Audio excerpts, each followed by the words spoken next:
Hey fight fans, it's Michelle Joy Phelps and I am here with Tyson Fury. Tyson, the last time we sat on a couch, that thing went viral. Did. So what are we going to do to make this one go even bigger? It's a good question. We'll see how it all plays out in the next 10 or so minutes. But how have you been? I've been good. I've been training, working out. Had a few disappointments since we last spoke. Had a couple of fights. Listen, why does it seem like all of your, not all of your fights, but it just seems to always be cancelled with injuries or postponed due to injuries? Yeah, we was talking about the same thing in the last video about the pull-outs and all that sort of stuff, and then everyone said, oh no, Klitschko would never do that and blah blah blah. But it was only the day before he pulled out I predicted he would do. I don't know if you saw it, it was on a Sky Sports like sit down thing. I said to him, you've got that look in your eye where you're going to pull out and you're not going to fight. You may even get an injury on the way to the plane. So turned up next day and said injured. What made you feel like he was going to do that? Because he lost control. Klitschko's a control freak. He has to have everything under control, and me turning up as Batman and doing all crazy stuff, sort of couldn't control the situation. It was a Tyson Fury show. It wasn't about Klitschko. It was the Tyson Fury show in London on Sky Sports, and that sort of got to him. And then when we sat down around the table, I was flustered him so bad with words. He just couldn't get anything in. He was feeling under pressure the whole time. So he must have thought when he got back on the plane, I've got to postpone this, get it all right again.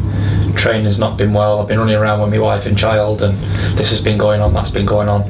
Need to prepare properly. So, but what he didn't know was I had a cold at the time, and I probably wouldn't have been ready for the 24th, but I'd have fought anyway. So now he's just giving me an extra 4 or 5 weeks to prepare properly, because now I'm 100%. Yeah, he recently made comments saying that you had mental issues, and that he even said that you were bipolar. Yeah. What are your thoughts on that? I think he's 100% right. I think he's right. I have got mental issues, especially when it comes to him. Because he's in a whole lot of trouble. Do you know what I was saying? He has you and Shannon Briggs, where two really big characters. But Shannon Briggs is a fake. He's a snide. Him and Klitschko is like that, phoning each other up. Man, where are you? I'm going to come down and do some shit. So then he turns up and does his thing, and it's all rehearsed. With me, it's a total opposite. I'm just being myself around him, and he's very uncomfortable around me. He's twitching, he's nervous, he doesn't know what's going to happen, he doesn't know if I'm going to backhand him up the mouth, he doesn't know what's going on. Very unpredictable, and control freaks hate that sort of stuff. It's very not a good scene for them to be around me. Yeah. So tell me what went into you wanting to do the whole Batman and Joker situation, because let me just say that video was a hit. My video was even on TMZ in America, because it went viral. Yes. What made you think of I had that plan for I've had that plan in my mind for about a year or so, 2 years. I needed a big fight to put it into action, and what bigger than the world heavyweight title fight to put it into play. It was an outreach to something bigger than boxing fans. You know, boxing fans in this country is maybe 1% of the population. So the person who wouldn't genuinely pick up the paper and look at the sports pages would pick it up and flip to page 3 or 4 and see Batman, sportsman, whoever's that, will tune into that guy. Little kids saying to the parents, I want to watch that, I want to watch it. So just a bigger reach out to the casual fans rather than boxing fans. So you had it planned? You had it planned, or is it something that just, I'm going to do this tomorrow? No, I had it planned. It was a planned out scene. Even the fight scene was planned out with the Joker. Everything was perfect.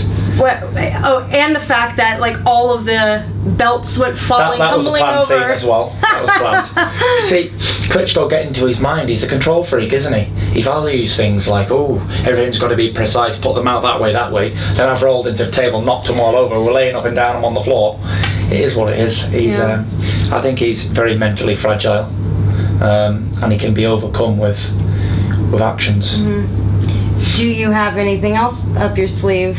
Well, I can't tell you that now, Michelle. But you do have a little something planned, I would imagine? We've got something planned. There's a final press conference of weigh-ins. There's a lot more head-to-head stuff before we actually fight, so there's more chance of me to mentally break him down, more than he already is. Some Marvel character reenactments? We don't know.